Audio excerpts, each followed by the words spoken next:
ម្សិលមិញនៅក្នុងសន្និសីទកសែតនេះក៏មានអ្នកកសែតសួរទស្សនៈរវាងពីរនាក់មួយគឺថាត្រូវដាក់ឲ្យខ្លាំង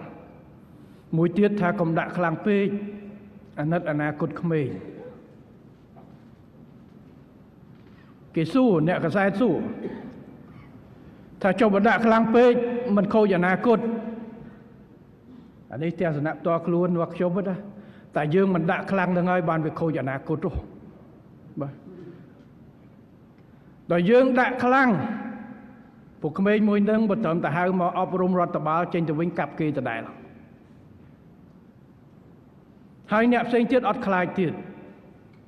អញ្ចឹងការអនុវត្តរឹង 2000 នាក់នេះនៅបន្តហើយបញ្ជូនសារទៅឲ្យអ្នកផ្សេងទៀតគឺត្រូវខិតខំជៀសវាងអារឿងបែបនេះ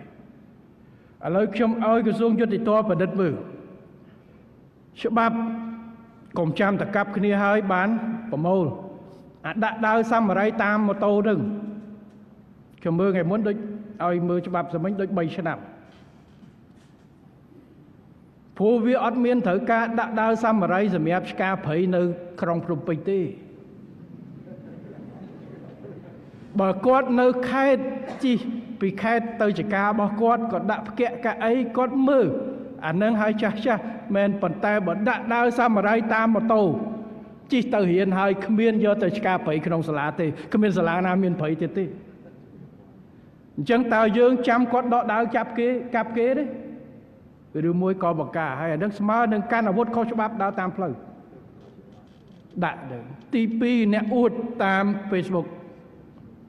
បកនេះឲ្យយកមួយនៅខេត្តស្វាយរៀងហើយអត់មានយកមកត្រឹមតែអប់រំរដ្ឋបាលឲ្យប្រឡែងទៅវិញទេខ្ញុំឲ្យមើលច្បាប់ឲ្យបែបទៅទាញដើរមកអួតកន្លែងខ្លះបបួលគ្នាកាប់គេតើអានឹងស្មើនឹងគម្រាមប្រមាថជីវិតទេអញ្ចឹងឲ្យពិនិត្យមើលច្បាប់ហើយបើច្បាប់នៅស្រាលពេកសូមឲ្យធ្វើវិសោធនកម្មដើម្បីដាក់មុខព្រួយនេះឲ្យកាន់តែខ្លាំងតែម្ដងតលតែដាក់គាត់ខ្លាំងយើងត្រឹមតែអប់រំគាត់យើងអាណិតគាត់ម្នាក់ឯងប៉ុន្តែយើងមិនបានអាណិតឪពុកម្ដាយគាត់ដែលកូនមិនរៀងកូនចេញទៅកាន់តែលើដើមថាធ្វើទៅយ៉ាងច្រើនគេហៅទៅណែនាំយើងធ្វើជាសាពះសុំទោសដាក់កិច្ចសន្យាចេញមករួចចប់ចេញទៅជ្រុលថ្ងៃណាមួយស្លាប់បាត់ដាច់ដៃដាច់ជើងថ្ងៃមុននៅខេត្តតាកែវសាហាវអត់ឲ្យរួចដល់ថ្នាក់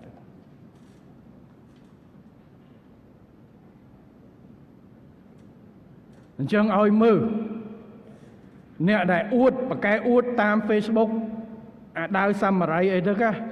ខំបញ្ចេញមកក្មួយហើយស្រួលព្រោះតាម Facebook គេស្រាវជ្រាវតាណារត់មិនរួចទេបាទខ្ញុំថាល្អក្មួយអើយកុំអួតគ្នាឬដឹងអាណិតឪពុកម្ដាយតែបើយើងអនុវត្តច្បាប់តឹងរឹងយើងបង្ការយើងជួយតែក្មួយដឹងយើងជួយទាំងឪពុកម្ដាយជួយទាំងប្រជាពលរដ្ឋជិះតាណាឥឡូវខ្ញុំមើល comment អ្នកខ្លះថាជិះឥឡូវខ្លាចតែវាកាប់គ្នាត្រូវខ្ញុំដែរ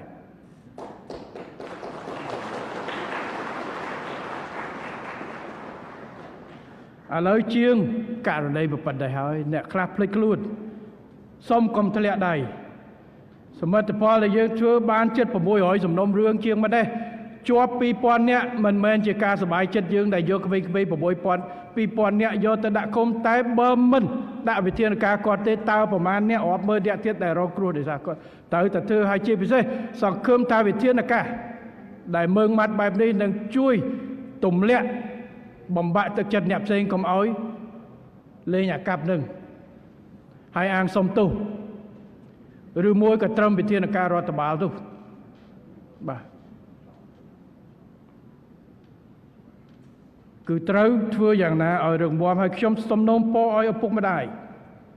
អាណាព្យាបាលលោកគ្រូអ្នកគ្រូហើយសម្បីគ្រូដើម្បីចូលរួមអបអរសាទរ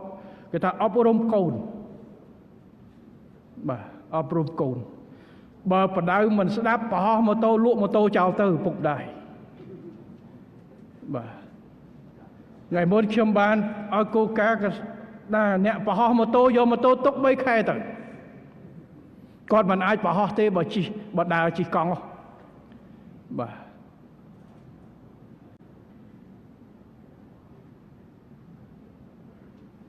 អញ្ចឹងកិច្ចការងារនេះខ្ញុំសូមឲ្យខេត្តរាជធានីក៏ដូចជា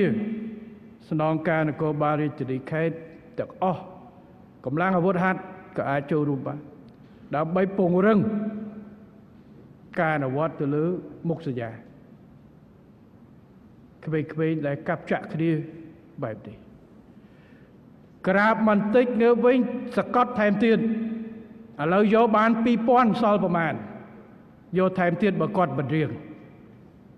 បាទឥឡូវខ្ញុំសង្ឃឹមថាប្រជាជនមហាជនព្រមទាំងឪពុកម្ដាយពេលដែលយើងអនុវត្តច្បាប់សូមផ្ដល់ការគ្រប់គ្រងព្រោះរួមទាំងឪពុកម្ដាយមិនមែនបំផ្លាញអនាគតកូនទេគឺការពារកូនដើម្បីឲ្យគាត់ទី1កុំឲ្យជ្រុលខ្លួនត្រូវគេកាប់ឬកាប់គេជាប់គុកលើដើមសម្លាប់គេ